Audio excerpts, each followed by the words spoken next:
Hello, welcome to my 31 Days of Tarot, day 22.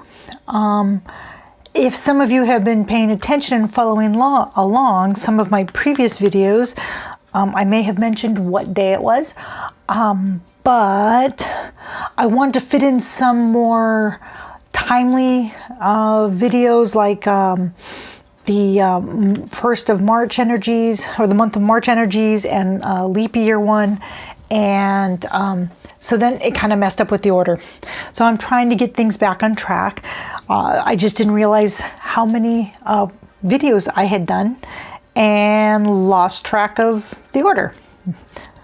But soon, at least before the 31st, I hope, we will be back on track. So today we are doing the energies for the week of March 9th through 15th. I'm going to use the Illuminati Tarot for a tarot reading, Oracle of the Hidden Worlds to give us a some helping advice. The Keepers of Light, I will pick a guiding angel, or I will a keeper of the light. Oops, excuse me, I'm knocking things over. Who can guide us through the energies of the week of March 9th through 15th. And I have the Starseed Oracle, which will give. Well, we'll just see what it gives us. I don't know. I just keep on feeling I need to pull something from this deck. It wasn't in my original plan, but I will go with that. I will go with what it will tell us. So let's get started. Let me move these aside for now. I've pre-shuffled all these decks. I will do a last shuffle and selection, but there's Monday, Tuesday. I've done a thorough shuffle before I started the camera. I'm going to lose them all. I'm not going to pick them all. Wednesday, Thursday. And what's our Friday, Saturday, Sunday? What's our weekend energies? Oh, that one? Okay. Weekend energies. Okay, so let's see what we have here for Monday, Tuesday. Ooh, Three of Swords. Well, so Monday and Tuesday, our intellect, our thoughts, our verbal communication could be, well, under some type of, I don't want to say attack really, but we may have problems with our manifestation, or maybe it's just too much manifestation and we have to choose.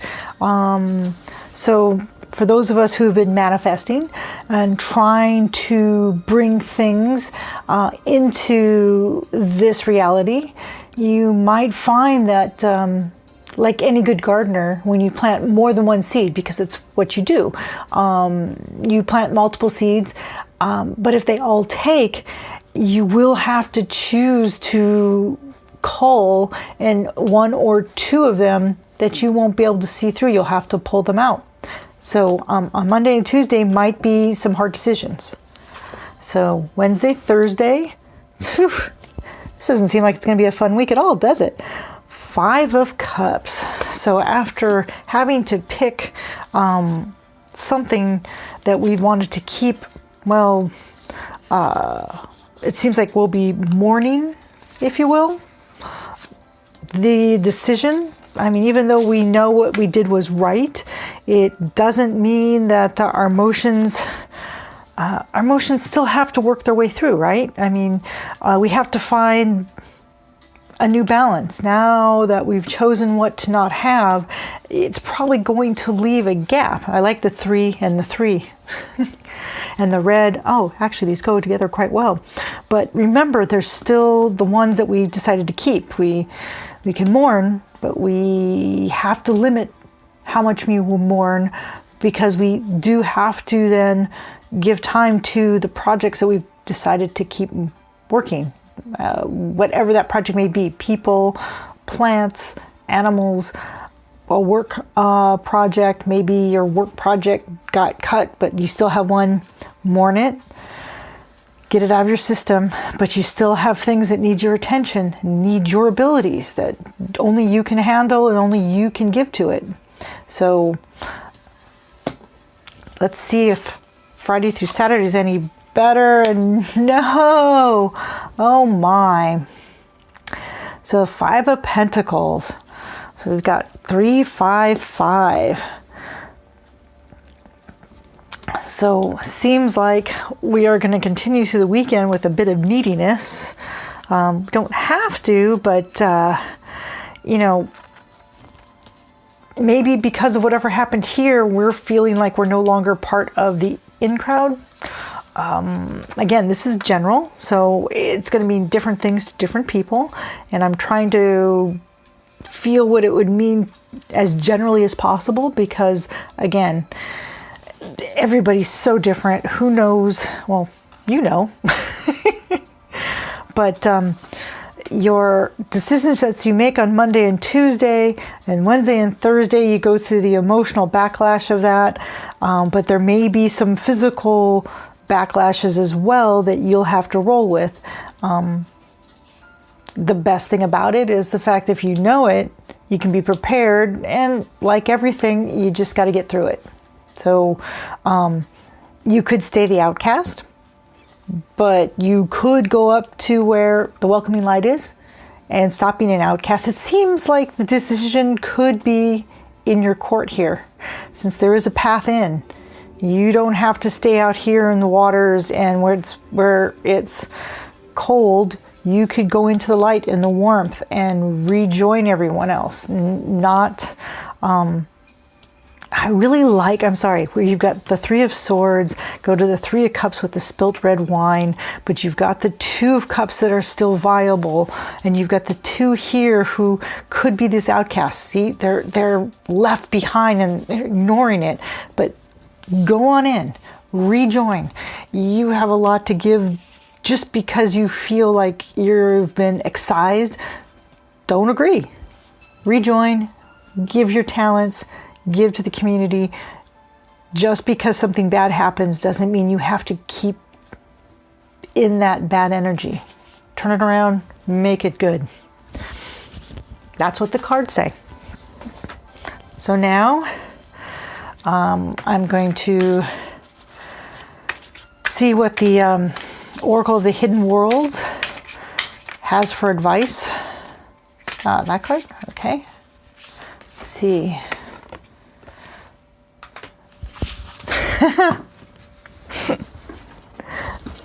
So we have the liminal dance, delicacy, fragility, transience. I'm going to move these up.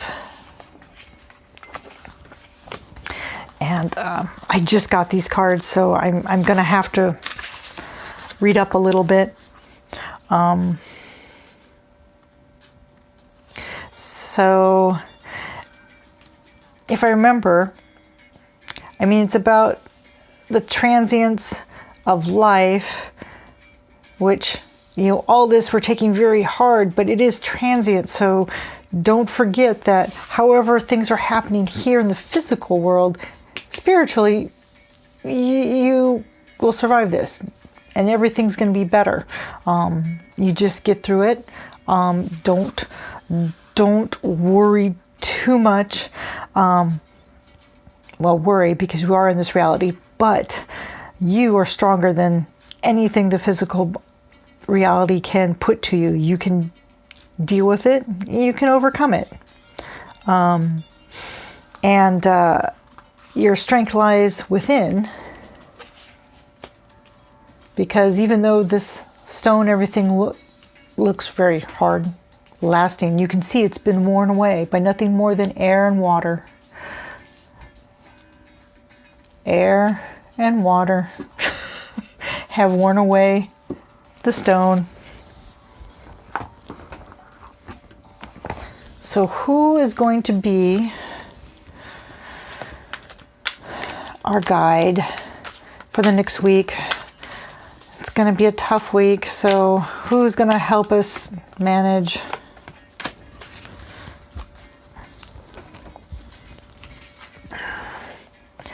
Radha, Soul Flame.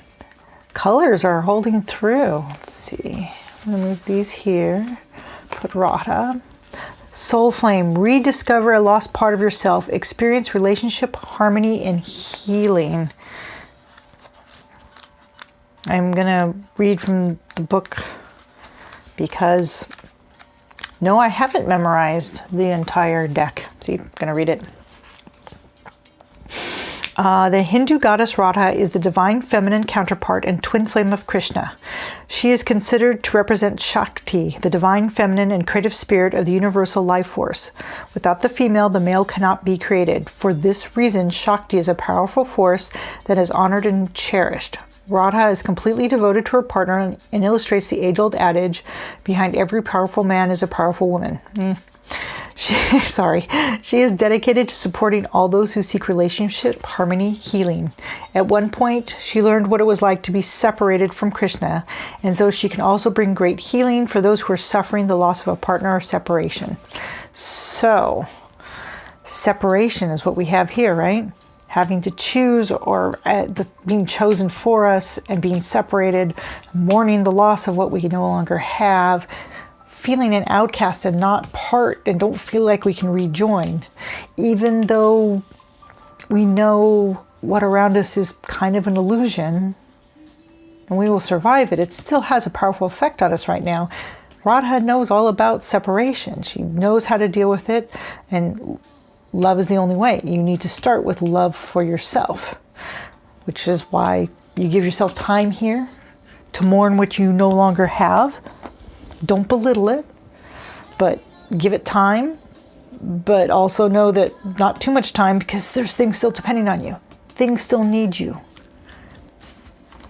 So let's see what the Starseed Oracle has to say.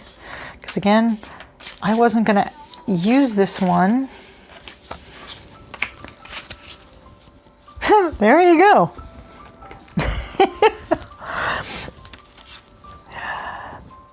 You're not for everyone. Embrace your weirdness. Face your true north.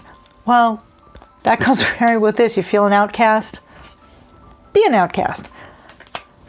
Don't worry about it. It's who you are. I'm sorry, that is great. And again, I'm going to read from the book as well. The world was filled with people who, no matter what you do, just won't like you. But it's filled with those who love you fiercely. They are your people. You're not for everyone, and that's okay. Talk to the people who can hear you. Don't waste your precious time and gifts trying to convince others of your value. They won't ever want what you're selling. Don't try to convince them to walk alongside you. You'll be wasting both your time and theirs, and will likely inflict unnecessary wounds that will take precious time to heal. You're not for them, and they're not for you. Politely wave them on and continue on your way. Sharing your path with someone is a sacred gift. Don't cheapen it by rolling yours in the wrong direction. Keep facing your true north. Pulling this card means you're called to embrace your uniqueness, your own weirdness, to let the world see who you really are, to reveal your multifaceted, multidimensional nature, not to dim your light according to who's in your presence, to own all parts of yourself so that your people, the ones who are the same kind of weird as you, can recognize you when your paths cross.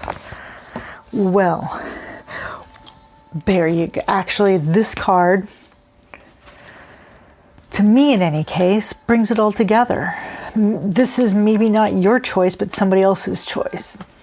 And you've been excluded. And here you're mourning what you once had.